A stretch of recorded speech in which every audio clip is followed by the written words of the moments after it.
Student, I am Sudesh Sharma from ASN high school. आज का topic है, आज हम चैप्टर 5, चैप्टर नंबर 6 और चैप्टर नंबर 9 का रिवीजन करेंगे, क्योंकि ये 3 चैप्टर आपके यूटी में आ रहे हैं जो कि आपके 27 जुलाई से स्टार्ट हैं। ओके, बेसिकली शॉर्ट पॉइंट्स लेते हैं जो मेन है। जैसे कि चैप्टर 5 की बात करें तो इसमें मेन क्वेश्चंस कौन से बनते हैं। एसिड क्या है, कौन से एसिड होते हैं जो श्योर होते हैं टेस्ट में, यस। बेस कौन से होते हैं जो बिटर होते हैं। थर्ड पॉइंट था इंडिकेटर्स किसे कहते हैं। इंडिकेटर्स किसे कहते हैं जो इंडिकेट करते हैं कि सबस्टांस है वो एसिड है या बेस है या फिर न्यूट्रल है। न्यूट्रल वो सबस्टांस होते हैं जो कि ना तो एसिड्स होते हैं और ना बेसिक्स होते हैं। ओके, कुछ हमने इसमें इंडिकेटर्स की बात की थी, जैसे कि नेचुरल इंडिकेटर्स में लाइकेंस किससे मिलके होता है, लाइकेंस, यस। लिटमस सॉल्यूशन जो कि लाइकेंस से मिलके बना होता है। लाइकेंस क्या है, एक एल्गा और एक फंजाई एक दूसरे के साथ सिम्बायोसिस रिलेशनशिप में रहते हैं, जिससे बनता है लाइकेंस। उसी से बनाया जाता है लिटमस पेपर, जो कि एसिड के साथ ब्लू से रेड में चेंज हो जाता है और बेस के साथ यस रेड से ब्लू में चेंज होता है।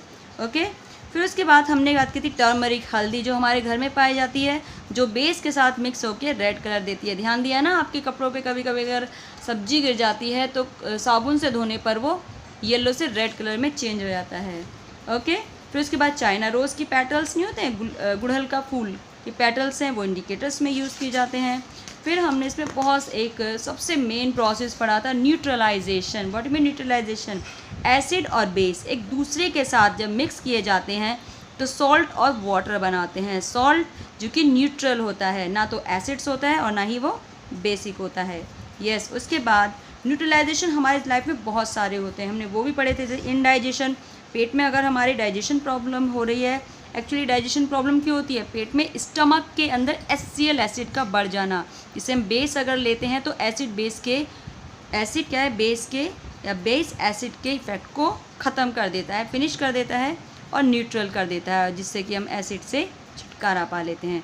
आंट बाइट चींटी काट लेती है तो हम यूज़ क्या करते हैं, zinc carbonate, calamine solution use करते हैं, या ऐसे कभी कभी बेकिंग पाउडर रगड़ देते हैं। सॉइल ट्रीटमेंट, सॉइल ज़्यादा एसिडिक है तो बेस मिला दिया जाता है, बेसिक है तो एसिड्स मिला दिए जाते हैं, यस। फैक्ट्री वेस्टेज को सबसे पहले न्यूट्रलाइज किया जाता है, यस। इस टाइप से हमने इसमें सीखा था। चैप्टर नंबर 6 की बात करें तो हमने इसमें सीखे थे physical and chemical changes.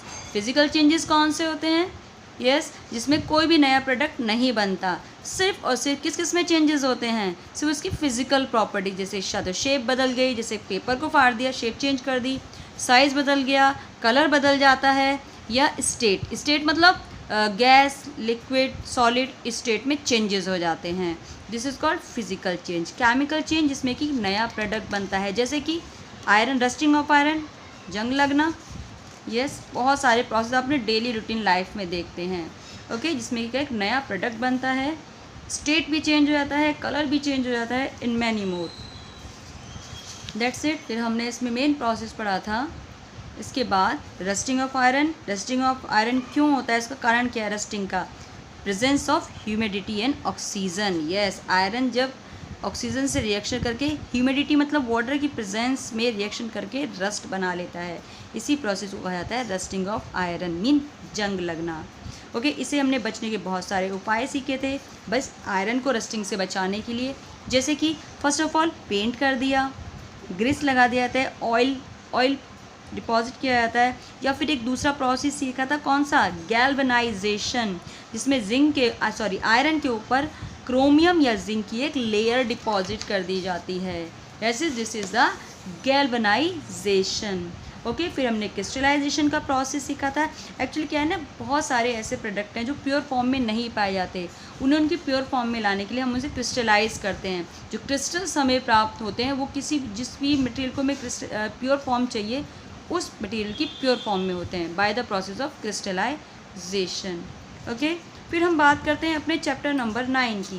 Chapter number 9 कौन सा था, सॉइल, मिट्टी। हम सबको पता है, हमने सबसे पहले जानते हैं कि सॉइल क्या है, फिर सॉइल प्रोफाइल, सॉइल की लेयर्स के बारे में, ह्यूम्स क्या थे, सॉइल के अंदर डेड रॉटेड मैटर, जैसे dead part of animals and plants, leaves, branches, everything, rotted dead matter in the soil called Hume's के बारे में जाना था।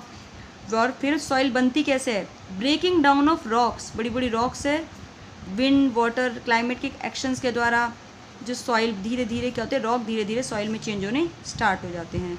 सॉइल प्रोफाइल क्या है, एक वर्टिकल सेक्शन है, इसमें सॉइल की सारी लेयर्स को देखा जा सकता है। ये हमें कम मिलती हैं, सच दैट या तो वेल डिगिंग किए जा रहे हो, कुआं खोदा जा रहा हो, या फिर किसी भी बिल्डिंग बनाने के लिए नींव रखी जा रही है, वहाँ पर हम देखने को मिल सकती हैं। इसमें हमने कितनी लेयर्स देखी थी, first A horizon, B horizon, C horizon, bed rock. A horizon में यस प्लांट्स की जड़ें रहती हैं, सबसे ज़्यादा फर्टाइल पार्ट है, सबसे ज़्यादा ह्यूम्स पाए जाते हैं। बी हॉरिजन में ए हॉरिजन से लेस फर्टाइल है पर इसमें मिनरल्स बहुत ज़्यादा पाए जाते हैं। सी हॉरिजन क्या है, हार्ड है, और उसके बाद आती है बेड रॉक जो सबसे ज़्यादा हार्ड होती है। यस इतना ही जाना था।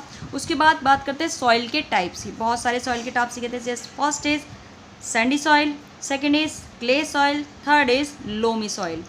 सैंडी सॉइल कौन सी होती है, जिसमें कि बिग पार्टिकल्स ज़्यादा, बड़े बड़े पार्टिकल्स होते हैं और सबसे ज़्यादा एयर ही होती है, इसमें एयर सबसे ज़्यादा पाई जाती है, इसे वाटर को होल्ड करके नहीं रख पाते। It's a not suitable for the crop, मतलब कुछ लिमिटेशंस के लिए सैंडी सॉइल सूटेबल होती है, otherwise clay soil is the good for agriculture. इसके लिए इसमें फाइन छोटे पार्टिकल्स ज़्यादा होते हैं। क्ले सॉइल है, वाटर होल्ड करने की कैपेसिटी बहुत ज़्यादा होती है और ड्राई रहती है और वाटर को अच्छे से होल्ड कर सकती है। ओके इसके बीच में क्या होता है, एयर्स बहुत कम पाए जाते हैं, इसलिए वाटर को अच्छे से कंट्रोल कर लेती है। पर सबसे बेस्ट सॉइल होती है लोमी सॉइल। लोमी सॉइल क्या है, सैंडी सॉइल और क्ले सॉइल का मिक्सचर होती है। It's the best for the agriculture. इसकी वाटर होल्ड करने की कैपेसिटी भी अच्छी होती है। फिर हमने सीखा था परकोलेशन ऑफ सॉइल कुछ प्रॉपर्टीज़ के बारे में। परकोलेशन, उसके सीपिंग, एब्जॉर्ब करने की पावर। इसका फॉर्मूला क्या था, अमाउंट ऑफ वाटर, जितना अमाउंट है वाटर का और जितना परकोलेट किया गया, परकोलेशन का टाइम डिवाइड करके हम परकोलेशन रेट को आसानी से निकाल सकते हैं।